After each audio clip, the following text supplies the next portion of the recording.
2 Tesalonika 2, 13-17. Kita buka Alkitab kita buka handphone kita akan baca secara bergantian. Saya akan start dari ayat 13, kemudian Bapak dan Ibu, Jemaat Tuhan ayat 14, demikian seterusnya sampai ayat 17.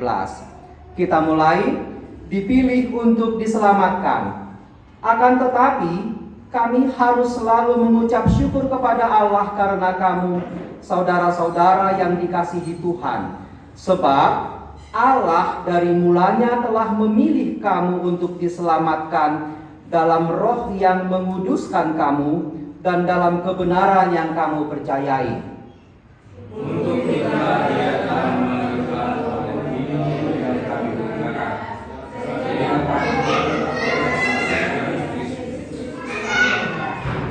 Sebab itu, berdirilah teguh dan berpeganglah pada ajaran-ajaran yang kamu terima dari kami, baik secara lisan maupun secara tertulis.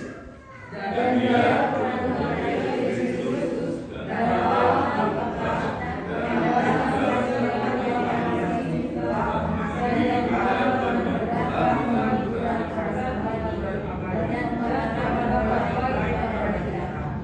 kiranya menghibur dan menguatkan hatimu dalam pekerjaan dan perkataan yang baik. Sampai sedemikian jauh firman Tuhan. Tema kita kali ini, Amang dan Inang, berdiri teguh dalam ajaran Kristus.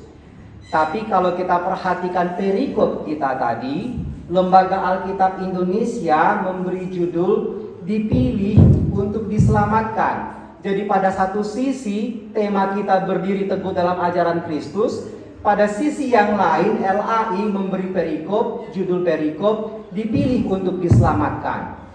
Jadi perikop yang kita baca tadi adalah satu perikop hanya 5 ayat, tapi dia merangkum semua intisari perjalanan keselamatan kita. Hanya 5 ayat, tapi ajaran Kristus yang dirangkum dalam perikop ini, satu perikop yang sangat hebat.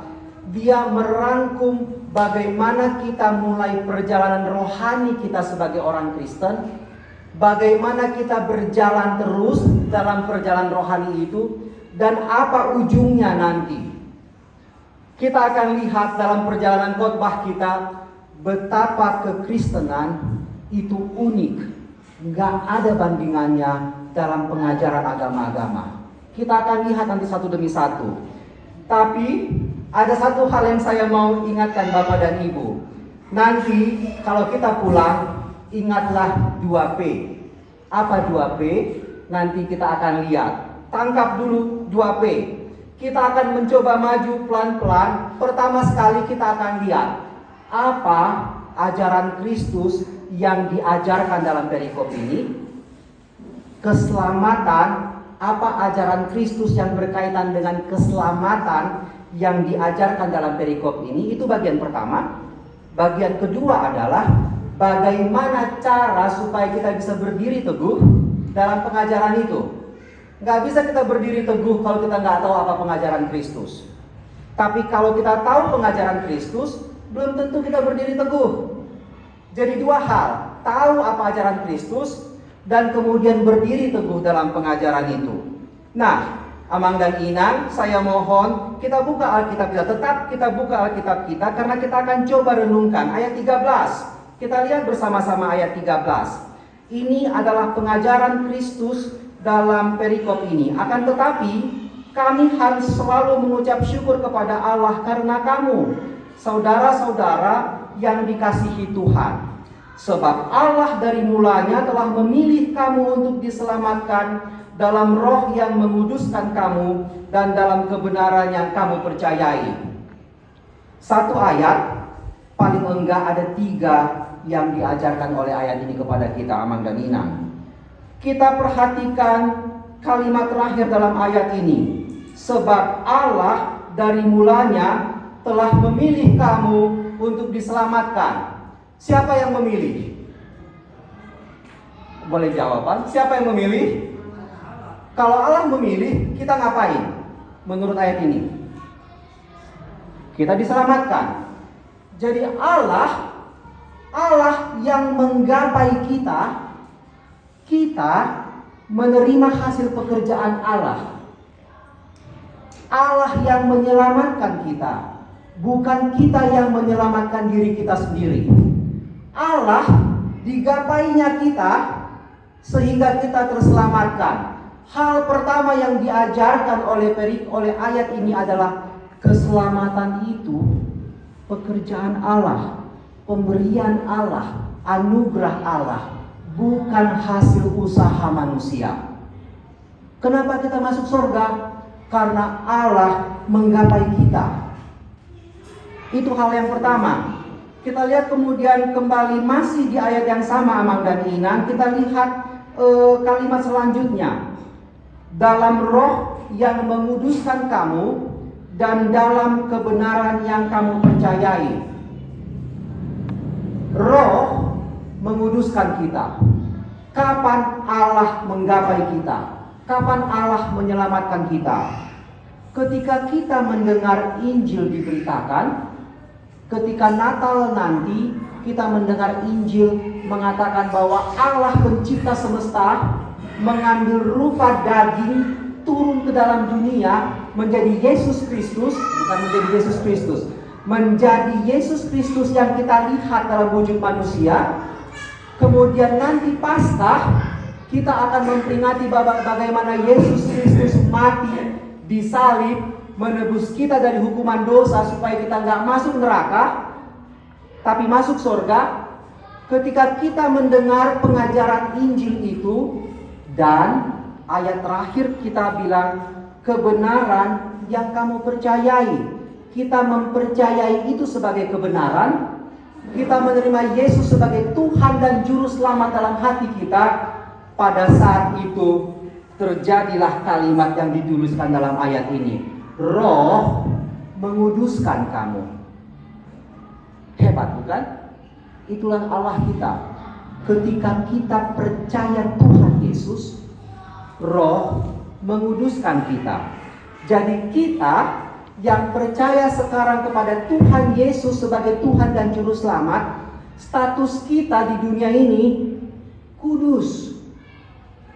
Kita kudus, Bapak dan Ibu.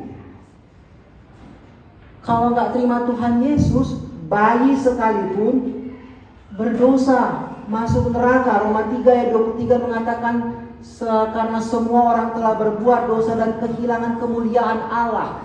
Kita dulu berdosa, kehilangan kemuliaan Allah, tapi ayat 13 mengatakan ketika kita percaya kebenaran Injil, Roh menguduskan kita. Status kita sekarang kudus. Saya orang kudus. Nanti kita akan lihat apa artinya. Tapi status di hadapan Allah, kita orang kudus. Kalau nggak percaya, kita lihat 1 Korintus 3, 16-17. Saya pampangkan di sana supaya gampang. Tapi 1 Korintus 3, 16 ayat 17 mengatakan begini kira-kira Bapak dan Ibu. Sebab tubuhmu adalah bait Roh Kudus. Roh Kudus diam di dalam tubuhmu. Itu ayat 16. Ayat 17 terakhir dia bilang begini. Sebab bait Allah adalah kudus dan bait Allah itu adalah kamu. Siapa bait Allah? Menurut ayat ini, kita. Apakah bait Allah itu cemar atau kudus?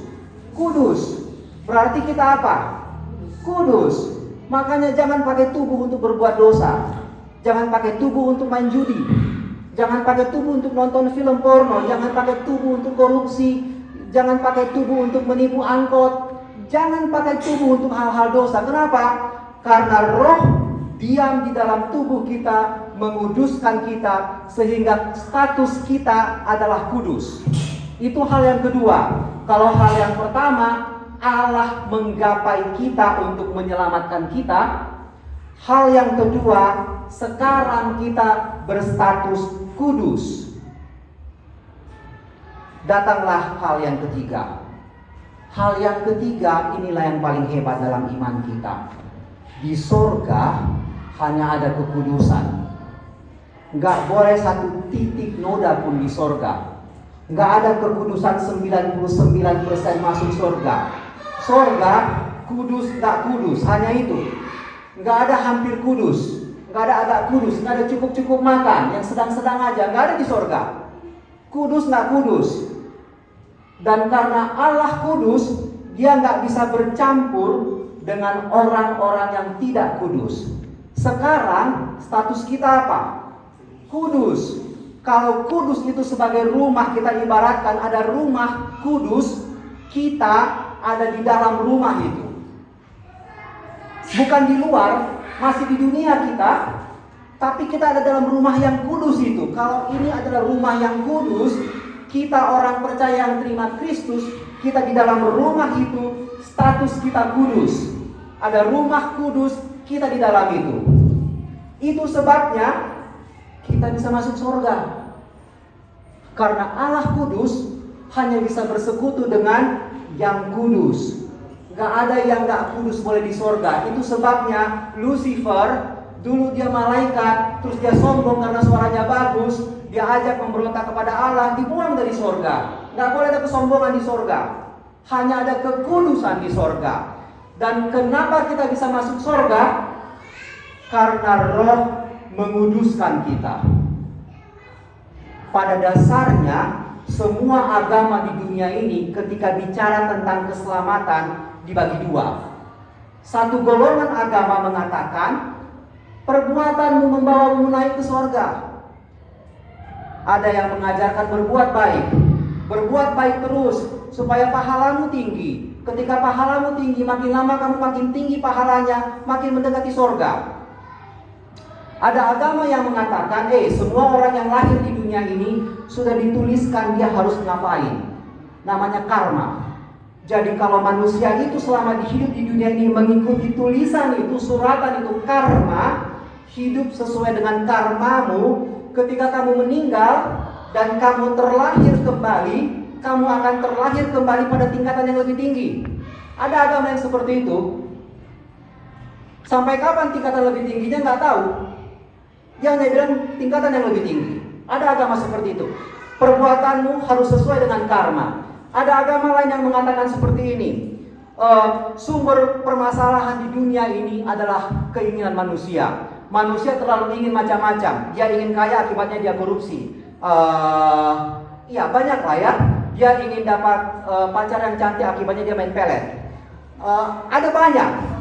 Terus agama ini bilang sumber masalah di dunia ini adalah keinginan. Terus dia bilang supaya kamu masuk surga, perbuatanmu adalah matikan keinginan. Gak boleh mengingini. Ketika kamu berhenti mengingini sama sekali, kamu ada pada satu tahap yang disebut moksa dan kamu akan masuk nirwana. Perbuatan. Jadi satu agama dia berusaha menggapai Allah dengan perbuatan. Tapi kekristenan mengatakan apa? Allah menggapai manusia, Roh menguduskan kita. Karena perbuatan nggak akan bisa membuat manusia kudus 100%. Sebaik-baiknya orang, sebaik-baiknya saya, pasti saya pernah menipu. Paling nggak waktu kecil, ketika saya pecahkan gelas, terus ibu saya bilang, siapa yang pecahkan gelasnya? Kemudian saya bilang, si Blackie tadi dia lari-lari, dia tabrak, gelas itu pecah. Pasti. Siapa pendeta yang paling baik yang kita pikirkan? Amang Bishop, pasti dia. Dulu saya kecil di panti asuhan, pasti saya pernah berbuat jahat. Saya potong kucing di Belfro. Saya makan, sambil duduk di Belfro-nya marah-marah. Semua orang berbuat jahat. Gak ada yang bisa kudus 100%. Itu sebabnya perbuatan baik gak bisa membuat kita mencapai Allah. Karena ada dosa yang menghalangi. Tapi kemudian Allah menggapai kita, Roh menguduskan kita sehingga kita semua berstatus kudus di hadapan Allah. Bersyukurlah Amang dan Inang, karena kita terlahir diberi kesempatan mendengar Injil. Itu pengajaran Kristus. Kita diselamatkan karena kita dikuduskan oleh Roh Kudus. Nah, kalau itu pengajaran Kristus, kita akan lihat itu tahap pertama dalam kehidupan kita. Itu P yang pertama, pengudusan. Dulu kita ada di luar rumah, kemudian Roh Kudus menguduskan kita sehingga kita masuk ke dalam rumah kudus, itu tahap pengudusan. Kita yang percaya Kristus sudah melewati tahap pengudusan sehingga kita ada dalam rumah kudus. Nah, kita kembali lihat Alkitab kita, 2 Tesalonika, masih di nats yang tadi, kita lihat di ayat yang ke-15. Di ayat yang ke-15 kita lanjutkan. Sebab itu berdirilah teguh dan berpeganglah pada ajaran-ajaran yang kamu terima dari kami, baik secara lisan maupun secara tertulis. Ayat 15 start dengan kata sebab itu. Jadi Paulus bilang, hei jemaat Tesalonika, sudah kutuliskan pengajaran Kristus di ayat 13 dan 14. Karena itu, karena pengajaran yang sudah kutuliskan itu, sekarang bacalah ayat 15. Itu kata Paulus. Kalau kita sudah ada dalam rumah kudus, di dalam rumah kudus kita berada, Paulus bilang, kalian gak bisa ongkang-ongkang kaki, tidur-tidur, nongkrong-nongkrong, tenang-tenang. Bukan itu. Ada yang harus dilakukan oleh orang-orang yang dikuduskan Tuhan. Ada tugas tanggung jawab. Apa tugas tanggung jawab itu? Berdirilah teguh dan berpeganglah pada ajaran-ajaran yang kamu terima. Jadi kita yang statusnya kudus di hadapan Allah, yang pasti dapat keselamatan karena kita ada dalam rumah kudus, dikuduskan oleh Roh. Paulus bilang, gak bisa kalian diam-diam aja. Kalian harus berdiri teguh dalam ajaran Kristus. Kenapa kita harus berdiri teguh? Petrus mengatakan seperti ini, waspadalah karena lawanmu si iblis, dia berjalan mengelilingi kamu sama seperti singa yang mengaum-ngaum.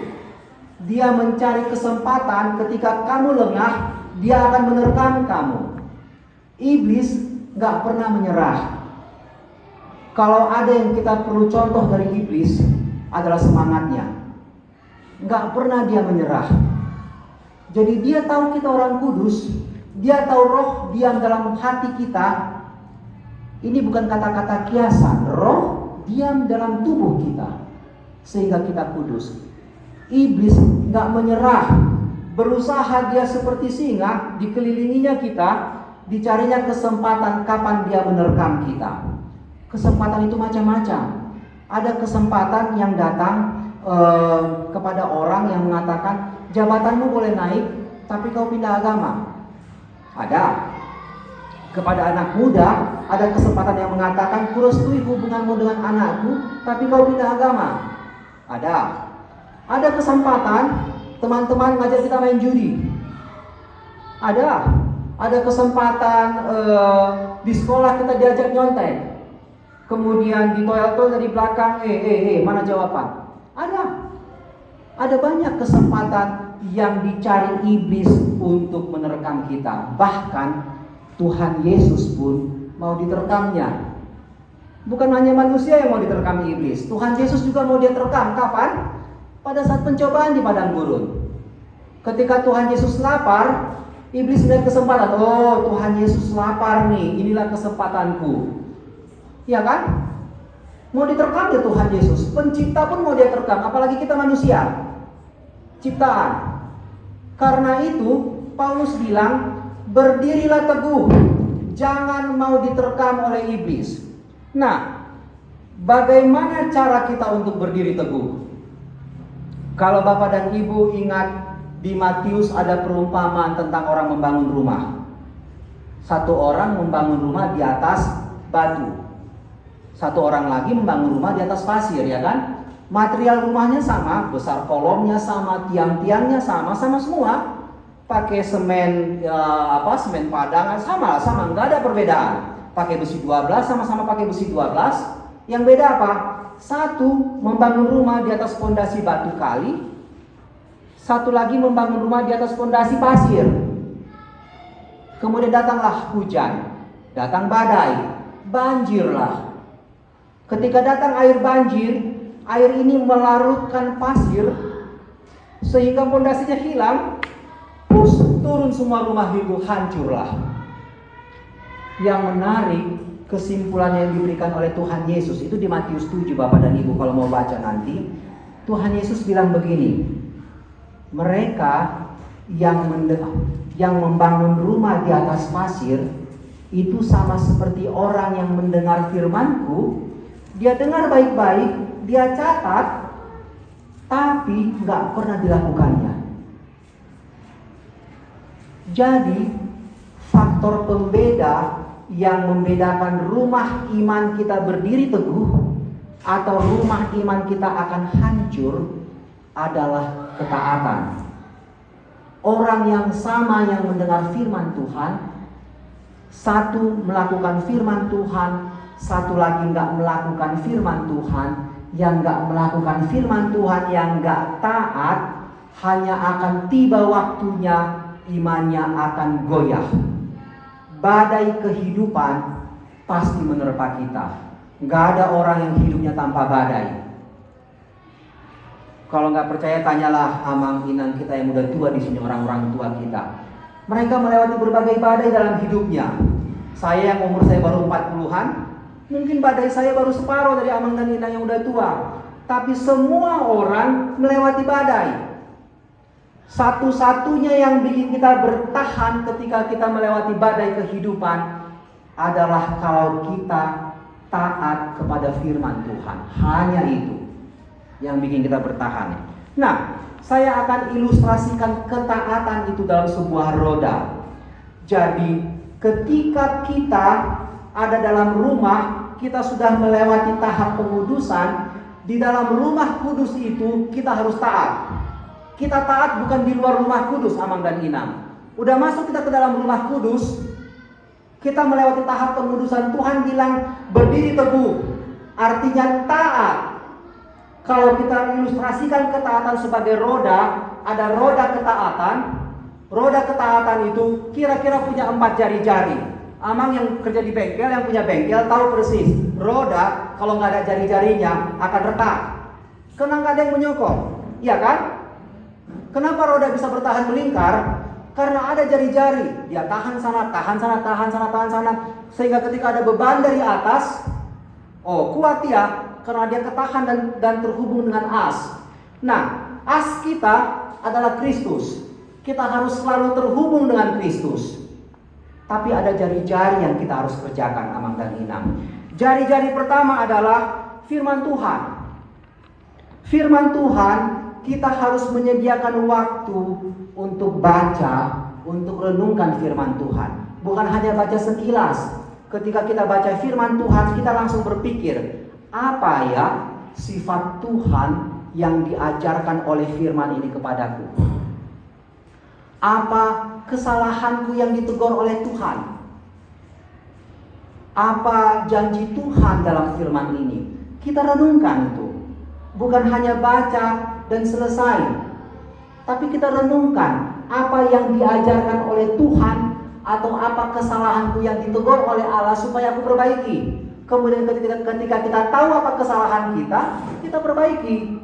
Karena kalau kita nggak perbaiki, kita membangun rumah di atas pasir. Kita tahu firman Tuhan, kita kerjakan firman Tuhan. Bapak dan Ibu, ada satu kenalan kami, sudah tua, mungkin umur 70 tahun, dia mulai pikun. Jemaat kita, dia mulai pikun. Kemudian ketika dia pikun, dia nggak tahu lagi tanggal, nggak tahu hari, nggak kenal lagi saya, nggak kenal istri saya. Dulu kami dekat ketika dia masih ingatannya bagus, tapi dia pikun sekarang karena kena stroke. Kemudian beberapa kali saya dan istri saya mengunjungi inang ini di rumah. Kemudian kita ngobrol, kita ajak nyanyi kidung jemaat. Kemudian suatu kali aku tanya inang ini, Inang, masih ingatnya inang ayat CD inang? Nggak tahu aku di mana tertulis, tapi kira-kira kalimatnya seperti ini. Biar mida jauh bado. Apa permulaan bahasa Bataknya Bang? Lupa aku. Mulani hapistaran dohon parbinotoan. Takut akan Tuhan adalah awal dari segala hikmat dan pengetahuan. Ini orang tua yang udah pikun, yang gak bisa ngapa-ngapain, yang hanya geletak di tempat tidur, yang maafkan saya, bahkan pencernaannya pun dia gak sadar lagi seperti apa. Dia masih hafal ayat CD-nya. Firman Tuhan memegang iman kita sekalipun kita udah tua. Jadi baca firman Tuhan, coba hafal firman Tuhan, bukan untuk ngajarin orang, untuk diri sendiri. Hafal firman Tuhan, hafalkan janji Allah untuk diri kita, bukan untuk orang, untuk diri kita, supaya kita bisa bertahan dalam badai kehidupan. Itu jari-jari yang pertama. Jari-jari yang kedua adalah berdoa. Ini yang diajarkan oleh tadi epistel kita. Epistel kita diambil dari Mazmur 145. Kita buka sebentar, atau saya buka Mazmur 145. Mazmur 145 ayat 17. Betul kan? 145 ayat 17. 145 ayat 17. Ayat 18. Ini epistel kita tadi. Ayat 18. Tuhan dekat pada setiap orang yang berseru kepadanya. Pada setiap orang yang berseru kepadanya dalam kesetiaan. Kalau Tuhan jauh, bukan Dia yang menjauh, kita yang menjauh. Kenapa? Karena kita malas berdoa. Kita berdoa 3 kali sehari. Makan pagi, makan siang, makan malam. Iya kan? Terus kita protes, Tuhan di mana engkau? Terus Tuhan nanya, emang selama ini kamu kemana aja? Tunggu-tunggu kau gak pernah datang, kata Tuhan. Tiap hari saya menunggumu, kata Tuhan, gak pernahnya kau berdoa. Paling doamu pas mau makan itu pun hanya setengah menit. Tuhan berkatilah makananku ini, amin. Iya kan? Tuhan, epistel dia tadi bilang, Tuhan dekat dengan mereka yang berseru kepadanya. Berseru kepadanya dalam kesetiaan. Itu jari-jari kedua dalam roda ketaatan. Berdoa. Dalam doa gak ada ruang untuk menyombongkan diri. Dalam ibadah seperti ini bisa kita sombong. Kalau permainan piano kita begitu bagusnya, kemudian orang memuji, wih bagus banget lah permainan pianomu, mulai senang kita, mulai kita sombong. Atau kalau kita nyanyi, kita jadi song leader, wih bagus banget lah suaramu, seperti suara malaikat, mulai kita sombong. Bahkan pengkhotbah akan tergoda untuk sombong ketika jemaat bilang, wih tembus ke hatiku firman itu. Manusia akan tergoda. Tapi dalam doa hanya ada kita dan Allah. Ketika kita meneguk lutut kita dan berkata Bapa di sorga, kita sedang bilang, aku ini gak ada apa-apanya, Engkaulah yang punya segala sesuatu. Gak ada ruang untuk kesombongan dalam doa. Doa menjaga hati kita untuk tetap tulus di hadapan Tuhan, sehingga kita gak tergoda untuk sombong. Kita bisa berdiri teguh. Makin banyak orang tampil di depan ibadah, harus makin sering dia berdoa. Kenapa? Kalau gak jadi sombong dia. Wajib itu. Semua orang yang makin sering tampil, makin sering berkhotbah, makin sering dipandang orang, harus sering-sering berdoa. Ada satu orang pendeta yang umurnya sekarang 85 tahun, dia bilang ketika ditanya kenapa dia bisa bertahan selama ini menjadi pendeta yang terkenal, dia bilang, karena aku berdoa. Dalam doa gak ada ruang untuk menyombongkan diri, karena hanya ada aku dan pencipta. Hanya ada kita dan Tuhan. Jadi Amang dan Inang berdoalah, itu yang kedua. Roda ketiga adalah bersekutu. Ibrani 10:24-25 mengatakan jangan menjauhkan diri dari pertemuan-pertemuan ibadah. Amsal menyatakan besi menajamkan besi, manusia menajamkan sesamanya. Kapan kita ditajamkan oleh kawan-kawan kita? Dalam persekutuan. Gak ada orang yang bisa bertahan dalam iman kalau dia gak bersekutu. Percayalah. Itu akibat itu, karena itulah makanya di GKPI ada seksi kategorial, ada seksi pria, ada seksi ibu-ibu tadi yang nyanyi tentang humutal, ya kan? Mereka nyanyi itu bukan hanya nyanyi, itu persekutuan. Di situ besi menajamkan besi, manusia menajamkan sesamanya. Jadi Amang dan Inang, jangan pernah malas ikut kelompok sel. Jangan pernah malas ikut ibadah sermon wake. Jangan pernah malas ikut ibadah ini. Kita bilang, aku ikut aja di YouTube. Nggak ada persekutuan di situ. Bukan itu bilang nggak boleh, tapi nggak ada persekutuan. Ketika kita nggak ikut dalam persekutuan, tinggal saatnya iblis, si singa, diterkamnya kita. Itu yang ketiga. Yang keempat adalah bersaksi. Bersaksi bisa melalui ucapan seperti paduan suara tadi, bisa juga melalui perbuatan. Tubuh kita, hidup kita, Paulus bilang, hidupmu adalah surat Kristus yang transparan, yang dilihat semua orang. Semua orang ketika lihat hidup kita, dia lihat Kristus. Jadi kalau kita hidup kita merekos-rekos, kalau kita nggak peduli dengan hidup kita mabok-mabokan main judi, kita sedang mengatakan Kristus adalah pemabok. Hati-hati dengan hidup kita. Kalau kita mau berdiri teguh, bersaksilah, bersaksi dengan hidup. Itu roda keempat. Sebagai kesimpulan Bapak dan Ibu, kita akan masuk ke penutup. Kesimpulan, kehidupan Kristen dibagi dalam dua tahap. Tahapan yang pertama tadi adalah pengudusan. Kita masuk ke dalam rumah kudus. Tahapan yang kedua, ketika kita melakukan roda ketaatan, adalah pertumbuhan. Di dalam pertumbuhan kita jatuh bangun. Di dalam rumah kudus kita berbuat dosa minta ampun. Berbuat dosa minta ampun. Tapi kita statusnya kudus di hadapan Allah. Karena itu, hanya itu caranya kita bisa masuk surga. Karena Roh menguduskan kita. Bukan karena kita menggapai Allah. Allah digapainya kita, orang berdosa. Tapi Tuhan bilang, hei, kamu sudah kugapai, kamu masuk dalam rumah kudus, bertumbuhlah. Kerjakan roda ketaatan.